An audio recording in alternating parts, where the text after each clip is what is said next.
All right, we are back for Roundtable Ravens episode number 20. We are now at number 20. Bam, bam, bam, bam. Ooh. Yeah, a little less than a week of the draft happening, where the Ravens organization will change dramatically. But speaking of changes, they made a huge change already. Last night, finally, they revealed their brand new uniforms, which rolled out in a really impressive way. There was a whole presentation. All of the organization came out. A lot of past players came out. T Sizzle was there. Mike Green. All the current players in their uniforms were there. It was really exciting to see everybody. That whole stadium was packed out with people wanting to see these uniforms. And they dropped. And honestly, they're really, I'll say, effing cool. I'll put it that Mm-hmm. way. Honestly, I was really surprised. Not that I thought that the uniforms were going to be like not great, but I didn't expect them to be as good as they were. My favorite so far is the black combo, the black, the That, black, yeah. the blacked out helmet and the blacked out jersey is fantastic. I'm really sad that that's an alternate. They're not going to be rolling with that one all the way through, but yeah, they're really cool. I think one of my favorite details is the Ravens wings that are now on the collar, even though it's something minor. I just thought that's a really nice touch. Um, but yeah, so sorry, I'm trying to find the yeah. So the the primary uniforms will be the white pants and the purple top, as well as the purple pants, white top, and then you got the alternates, which is the darkness one, which is all blacked out, and then the I guess you would kind of call them the color rush, all purple It's ones. Purple Rising. Yeah, Purple Rising. I'm not to be honest. I'm not a fan of the Color Rush uniforms for any team. I think they're all pretty loud, but again, I just think they look really cool. I love him. Loved it. I think I had the same thing of like my eye initially wasn't trained to kind of find those extra details. And then Mhm. in the videos when they were showing it, like there's just incredible work from the team. Yeah, the over the past few seasons, they've kind of generated these highlight games of the year, the Darkness game and the Purple Rising game. And so it's nice to see them have like dedicated uniforms, which they did already. But now they have like full identities and they're fan favorite games. Where to even begin on what my favorite, exactly the same. Love that matte black helmet with the front facing Poe. I love when they pull that out with the red eye. It's great. Mhm. But that iridescent purple around the numbers that they're calling midnight purple that changes to like gold, purple, black. Like it's got everything in there. I don't know how that they've managed to do that. There's a really great interview between the Ravens reporters and the marketing exec who kind of worked on this. And he just had some great insight into how they came about doing this. I think they said it was like the biggest update since 2000. And obviously, this is their 30th year of existence. Mhm. So, the Ravens are stepping into a new era. We're stepping into a era where, around the NFL, to be honest. Like there's going to be a lot of changes, and I think they did say very clearly that it wasn't in collaboration with like the 30th year. It wasn't about that. It was Mhm. more just about this is how it ended up being because I think that they said that they'd tried to do it a few years ago. And they just kind of dropped it and then they went back and they decided this was the right time to continue with that. But yeah, all of that to say they look great. And I think that keeping it grounded in what they already had keeps that identity without straying too far from what they're doing, but like adding like a new chapter to Ravens history. And it was nice to see those older players there looking at it, approving it, respecting it, because they're kind of the guys that built the foundation of what it means to play like a Raven. Oh, and that's another thing. Though the inscriptions in the Mhm. Darkness and Purple Rising, the like there's Darkness There and Nevermore and Purple Rising like stitched into jerseys. I think it just helps the guys really, it's like an actor in their costume, they put that on and they know kind of what they're heading into. Mhm. And so I think it could just be a really great way to rally the team and also maybe the fans too after a lot of losses over the last few weeks. I would say really quick before I'm sure Buddy's going to share his thoughts is I think it's I don't think they're telling the full truth about the debut of these uniforms. I think it's more so because of the sweeping changes in the sense of like you just fired John Harbaugh, who was there for, as you were just talking about, like essentially the beginning of the organization. Two-thirds of their history, Right, basically. exactly. So I think this is perfect, even regardless of it was being the 30th anniversary, whatever. I don't even think it's that. I think it's more so like, hey, look, like we are now a different Ravens team, and everyone's gonna know that because John Harbaugh's not part of it. Not saying that he has all that power, but it's John Harbaugh. You know what I mean? So I think it was the perfect timing, regardless of it being 30th, to just usher in a new era of Ravens football because that's what it is now. You're now being led by Jesse Minter and a brand new coaching staff. And the assumption is he's going to work out as well as John Harbaugh did. But I think it's just a signal of that. Like we're shedding the old, bringing in the new. These are a new cast of characters in the coaching staff and, everybody else. So anyway. Yeah, Sure. watching Minter react to those uniforms was a unique touch. Not seeing Harbour in the building, it was his first introduction kind of into the world of Ravens, and it was nice to see him involved in it. Yeah. Yeah. Sure, like is the timing a coincidence? Like, yeah, it could be right. Like, obviously, kind of new regime in a way, right? Well, I mean, just considering the head coach, but like in terms of the uniforms, like I really like them. My favorite is really like the white top and the what is it, the purple pants. I just Hmm. feel like that's just like such a clean look. And although maybe like at first glance you don't really see the stark differences once you get deeper and then once you really look at it and once you start reading, like the social media posts, you get to see, oh, that's really cool. Like I really like those wings on the collar. Those are Hmm. really cool. And then also too, like I am seeing the differences right now from the old ones and the new ones. In the white jerseys, there's like this gold trim. On the old ones, there's like this gold trim, and now it's what? It's just like black, which Yeah, is they Yeah. said they're cutting the gold out of right. it, other Yeah, than so for the purple Yeah, rising. just real quick to jump in on that, the border around the numbers to make each one of them pop more. That is just a small. It seems like such a insignificant thing to do on a uniform, but it's so cool to see that because the way that it's like bouncing off the light, especially when you're gonna see them play in the bright lights on the football field, everyone's gonna notice that immediately. So yeah.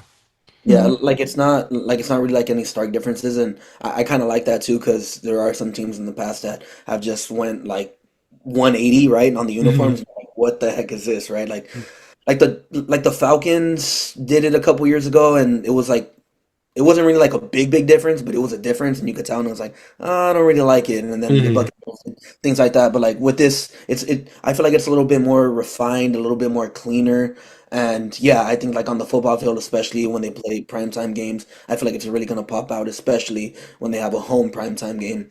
Like those, yeah, those black ones are really nice, the purple ones, like it's just a really good, clean look. And yeah, I just can't wait to see it on the football field. I think it's gonna be really, really nice. And yeah, like I said, my favorite's the white with the purple. I like the all black too, James. Like you said, that one's really nice. And also too, I'm never really a fan of the color rush either. Um, and that remains the case with these new uniforms as well. But Hmm. like same as you, I'm not really a fan of any of the color rush throughout the entire league too. Hmm. Overall, I really like it, especially the three, um, like the first three, white top, purple top, and then the black top. So yeah, overall, I mean, I know we're not getting grades, but I'm kind of like a grades guy. Yeah. I'd give it like a minus or something like that. Yeah, I feel like just like the color rush kind of throws it off just a little bit, but other than I that, gotta be the only one loving this color rush. I just love the Yeah. Purple Rising games. I love the vibes of them. I love the effort they go to. Last year at the stadium during their color rush game, they gave out like M&T Bank gravy boats. Oh, oh, okay. That's So, cool. they make it a whole thing there in Baltimore. So I like that they have those specific things. That's just my opinion. And also, I love that for the first time, they actually have Baltimore on these uniforms. mm, It's the first time they're putting the city's name on there. And it is such a big part of the city's culture and history. Yeah. So it's nice to honor that as well, especially for those fans who might be feeling a type of way right now. I would have gave this an A plus if they would have just did the all black and got rid of the color rush ones. I know how you feel about them, but I'm like, if they would have just done that, I would have been like A plus all the way. Like, I love that blacked out color because I mean, you think of Edgar Allan Poe, you think of Baltimore, you think Yeah. of darkness. Like, it just fits so well. The red eyes, like, I'm like, oh, dude, like, imagine seeing that on the field. It's just all black uniforms and the helmets of the Poe and the red eyes. It's so cool looking. I love it. Yeah, I those absolutely games love are a it. big deal. They have all the fans wear black Yeah. jerseys and they Yeah. completely black out the stadium. I think that was a great game. The first one they did was against the Bills. Hmm. I think they won against Bills, and it was great. So yeah, I know loads of fans go after wanting that more, Hmm. but they pull that out on special occasions. Otherwise, it loses its magic a little bit, doesn't it? Yeah, yeah, definitely. But it's cool. You know, the Washington Commanders released theirs, which I thought were really nice. Now the Baltimore Ravens have, and the Rams Some also. Maryland off there. Yeah, Rams also did a little update that we'll talk about a little bit later in a different pod. But anyway, yeah, I'll give it the same grade. I'll give it an A minus. I'll give it I'm an giving A. it A plus. Good Uh, job, Ravens. you know, At first look, I would have agreed with you. I'll give it an A, not an A minus, because I do really like everything else. And even the Purple Rising ones, I still like them. They're really clean looking. I like this. I just don't like the all purple. I think that's blah. Anyway, yeah. So fun times ahead for the Ravens. Speaking of other maybe not so fun times, the draft is coming up. Eric DeCosta did what every GM is doing right now and probably lied through his teeth about what the Ravens may or may not be doing on draft day, especially during the first round. The Ravens are picking number 14 overall. They have not picked that high in a very long time. They normally, yeah, there's a whole lot that could happen. Again, we don't know just as much as anybody else knows, regardless of all these draft experts saying that this is the way that the draft board is going to work out. We know that never happens. It's probably not going to happen. But that being said, I did like what Eric DeCosta did have to say because he did a pre-draft press conference and he talked about a lot of stuff.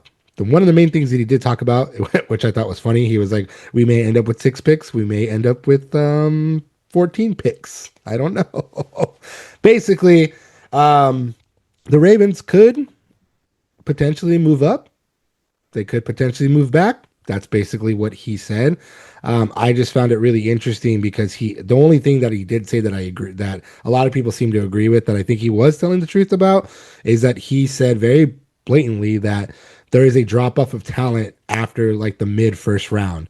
That being said, considering the Ravens are picking at number 14 overall, you would imagine that they are now in a spot where they must either pick somebody or move up if that's truly what he believes. And actually, a lot of draft experts are saying this. They're saying that the drop off of talent in terms of like if you're grading, the top half of the draft as opposed to the bottom half, there is a significant drop off of like quality of player, if you will.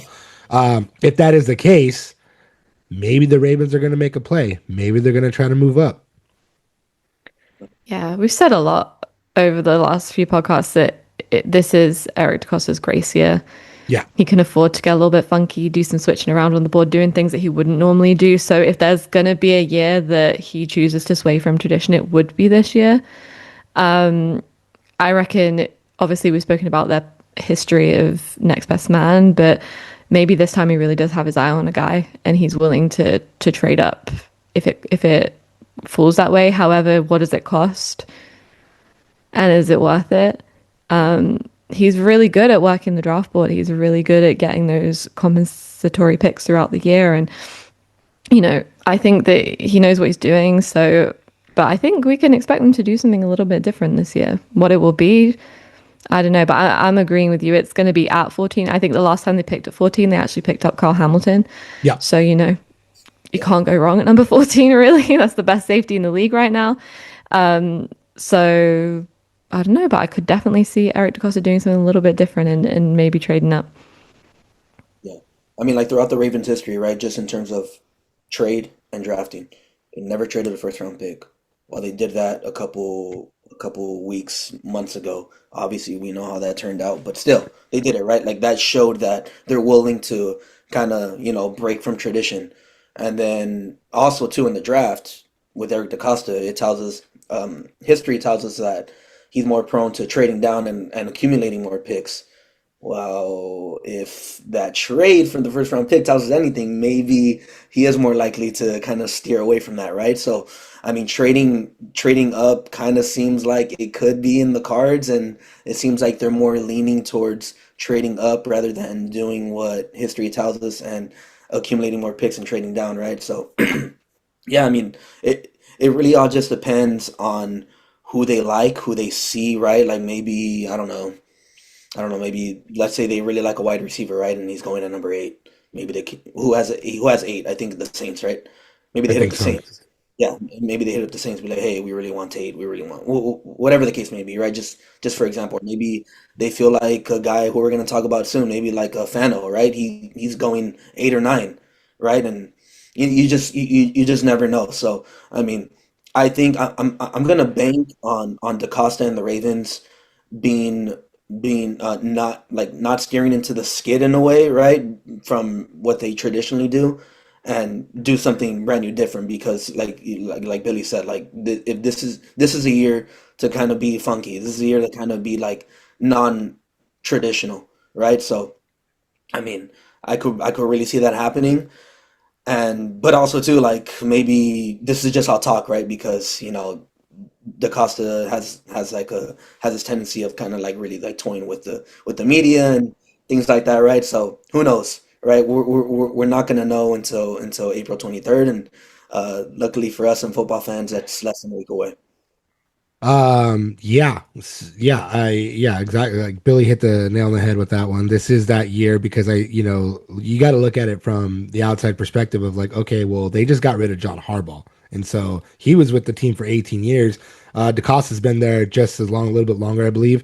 And so it's like, okay, well, look, we got rid of him because he stopped being as valuable. And you are in a year where you're coming off a really bad season. You're coming off a season in which Lamar Jackson was hurt. Not that that's directly Eric DeCosta's fault, but someone's going to take the blame for it. And you're the next man up to do that because you're the next person that's been there the longest with the organization. And if you don't do something not dramatic, but if you don't do something enough to get this team in a better position, especially after all those free agent losses, you're not going to be forgiven as easily, and you're probably going to be the next one gone. So I think because of that, they are going to get a little funky, as Billy put it, and they are going to do something. Whether even if it's trading back, that's still a good move because you're getting more draft capital. But I don't think that they're trading back. I think if anything, they're going to move up, and just like you had mentioned him, I think they're going to move up for Spencer Fano, if I'm being quite This is honest. my feeling. My gut Because feeling says yeah, this.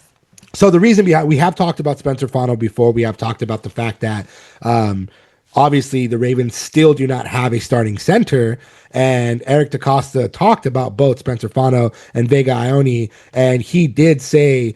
I think he was a little too truthful about both players. And he said, quote, about Fano, I think Fano can play wherever you want him to play. He can play tackle, he can play guard. He's a good athlete. He's a good player. He did say about Vega, I've seen him play a bunch, physical, tough. He's probably a guard. He's probably a guard, but he sort of prototypes straight from central casting of what you want guards to look like. So because of those two descriptions, I think he was just talking about them, but I think he let on a little too much, which is very true about Fano. Not only can Fano play pretty much up and down the line, which he has done in his career of playing football, but he also took center snaps at the combine. And I don't know if a lot of people know that, but he did because they asked who wants to do this, and he said, "I'll do it." And that already is going to be gold to multiple NFL teams because if you're a versatile offensive lineman, you're going to get drafted way high as opposed to somebody who's a prototypical guard like Vega. And that's not to say that he's not going to be a good pick if he falls to the Ravens and Spencer Fano is gone, they don't move up. That's going to be a great pick because Daniel Falale is gone. Andrew Voorhees struggled mightily, so they need to rebuild this line. But I think with those two, of the two, of anybody really, unless they have a shot to get Carnell Tate, which would be a good pick too. I think they're trading up because they're going to go and get Spencer Fano. I think that's what's going to happen. I've been saying this. I've been saying this for the last few weeks. Spencer Fano looks like a Raven. Ravens like players that serve multiple purposes. They do it Mhm. with Carl Hamilton. They do it with a lot of the guys, and especially on offensive line, they've had a thing of switching people around. They like those guys that really can just slot in anywhere and be ready day one. And while Fano's primary position wasn't center, like you said, like he's shown willingness to be able to do that, and that will be an attractive quality to the Ravens just from a personality standpoint, let alone, skill wise, which he has. We've seen him be able to move the same way. I say it reluctantly because, of course, Tyler Linderbaum is Tyler Linderbaum, but in the same way that he can he's willing to move off the line. He's not just a guy that stays there. But for me, I'm saying that if the Ravens take him at 14, if he's going to have to try that position out. He's going to say he's probably likely going to be testing out center. And I do think personally that they would trade up to get him. This is who I think that they've got in mind and who they're kind of going to be gunning for on draft night.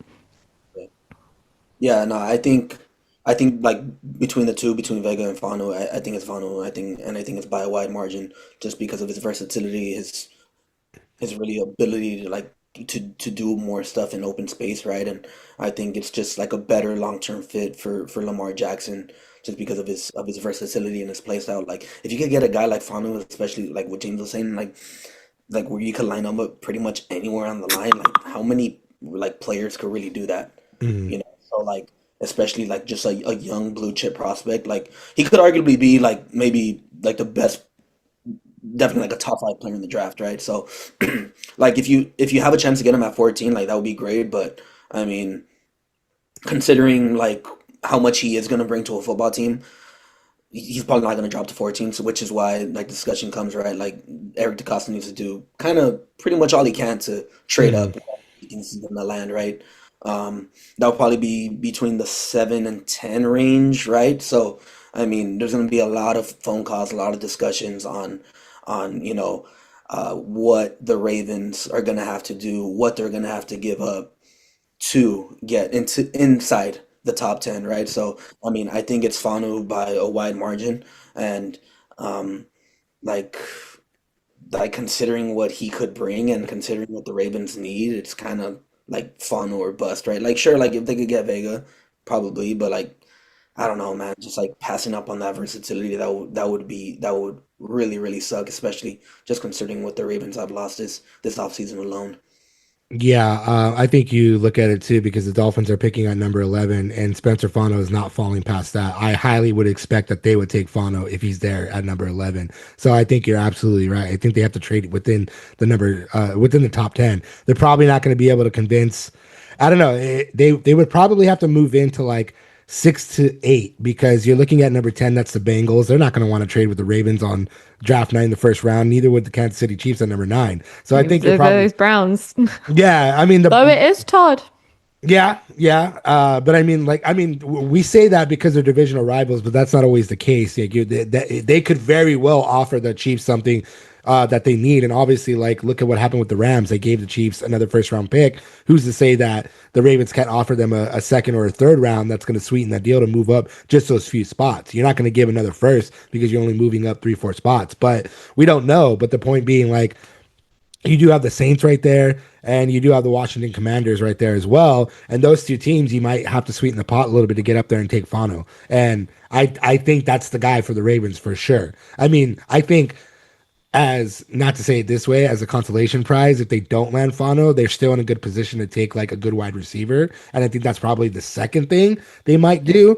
But I think right now, because of everything that we've talked about for weeks at this point, addressing the offensive line. If they don't get Fano, it's definitely going to be Vega for sure. One of the two, hopefully, will be there at number 14 if they choose not to move up, not to make any kind of move. But I fully expect that Fano is going to go somewhere in that 5 to 10 range, probably. If he doesn't, Dolphins are probably going to take him at number 11 for sure. So.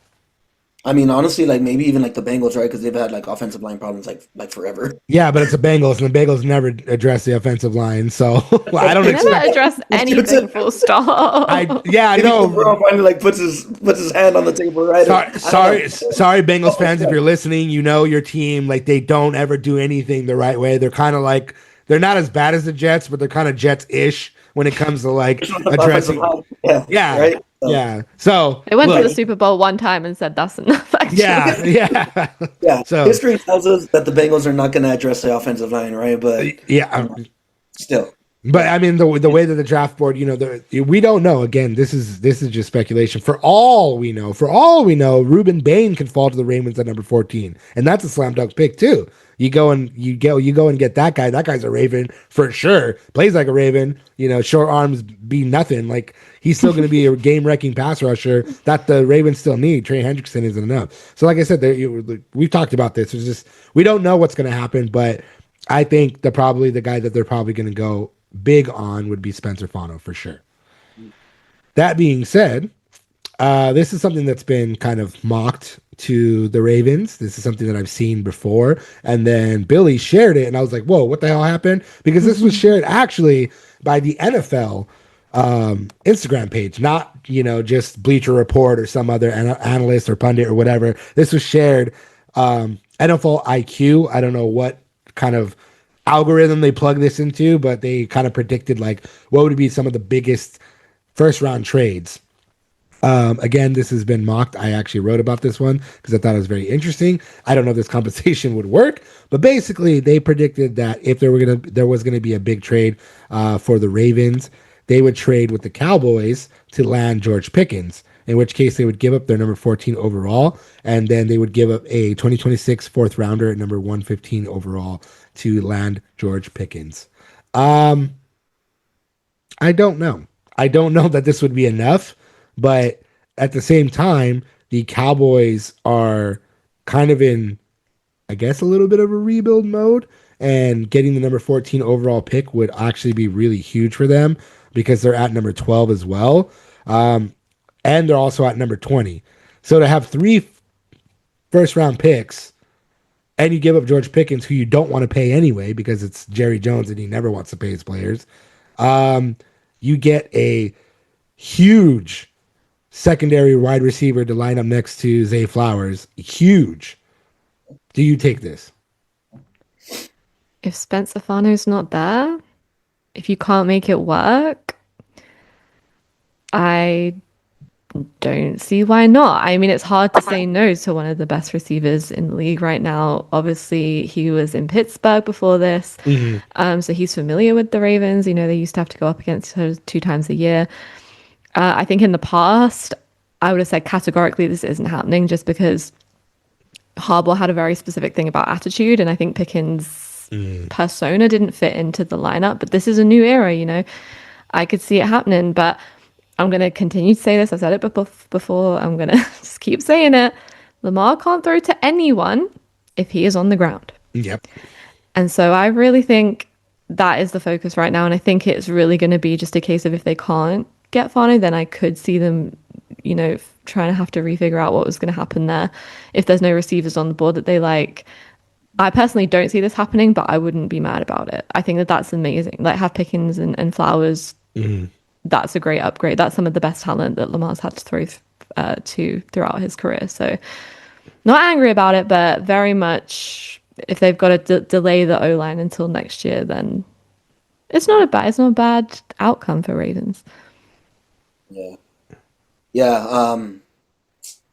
That would be, that is tough. Obviously there's pros and cons to it, right? Because like you look at Pickens, he's coming off the best year of his career. He's 25 years old. Pairing him alongside Zay Flowers, that would certainly take the offense to another level. But at the same time, like Billy hit it on the head, like you can't really throw to anyone if Lamar Jackson's not being well protected, right? So, I mean, Pickens is obviously, he proved himself to be a top 5 wide receiver last year, right?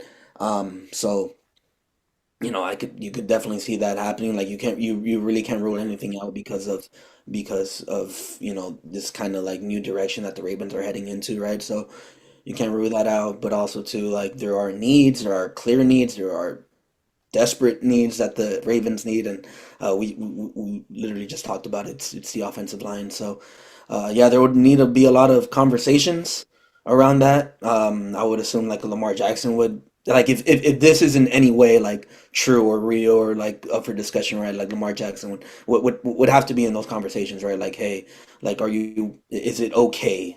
Just or get his insight, right?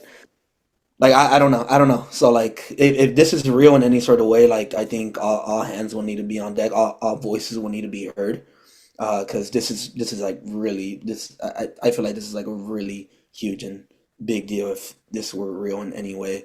But yeah, like you said, like there's a lot of good things about Pickens, and it would be but at the same time, it would be very uncharacteristic of the Ravens, but at the same time, kind of like new regime in a way. So like, uh, yeah, I mean, Pickens is obviously a really great talent, but also too, the Ravens need to protect Lamar Jackson. So that would be kind of like a giveth and taketh in a way. Yeah, definitely. But yeah, this is we've talked about this, and I know Billy's been banging the drum about it, and I mean we all have it. And that the simple fact is like, if they don't, if even if the highly unlikely situation of, or maybe not highly unlikely, just maybe if the situation plays out, the draft board falls, and Vega's not there and Fano's not there, there's still Freeling, and then there's Proctor as well. Those two other offensive linemen that could very well go in the first round. But I think right now, because obviously what transpired with Max Crosby, and that was not playing it safe. I think if you're Eric DeCosta in the front office, you have to play it safe now. And I do mean safe as in getting an offensive lineman.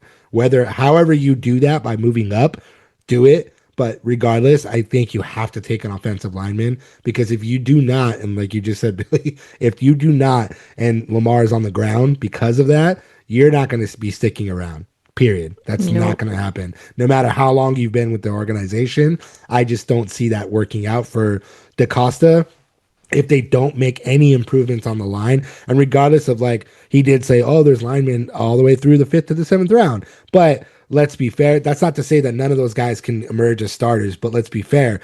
Those top guys like the Spencer Fanos are going to be at the top there for you to need to go and get. If you don't, you run the risk of those other linemen potentially taking a little bit more time to be NFL ready. So, We might not be seeing something that Eric DeCosta sees in these guys that he already has. yeah. He did he did work on it through free agency. You know, he did bring in a bunch of guys, but whether that's enough or not, and I think Eric DeCosta sees that it's just that there needs to be another piece to it. There needs to be one more piece because it was such a glaring issue last year, especially with all those injuries. And like we said, and in the press conference with Bisciotti and EDC, Bisciotti was clear about it. It was like, this guy is next. Like he will be gone. He wasn't sentimental about getting rid of Harbaugh. He just gave him a little call on the phone after 2 decades. So, I think Bisciotti's willing to do what it takes to get to the Super Bowl in the next few years. And if that means, Eric's got to go, he's got to go. So I think he is going to be feeling that pressure this year, and is going to be feeling equally. I think he knows he's got this year to kind of mess up a little bit. Well, also too, like I think it's things that have been like said by everybody, but also too, like we know that it's not enough, because even Jesse Minter admitted that they're going to be looking at center prospects all the way through training camp. So they know who they brought in is not enough. And they know the issues with the offensive line clearly, because they brought in Jovan Guyane, John Simpson, Danny Pinter. They re-signed Corey Bullock. Like, those are, regardless of where maybe those guys also emerge as starters, and we don't know, but you have to address the offensive line no matter what. Otherwise, you end up with the 2025 where Lamar Jackson's going to be on the injury report every week, and we know what happens when that happens.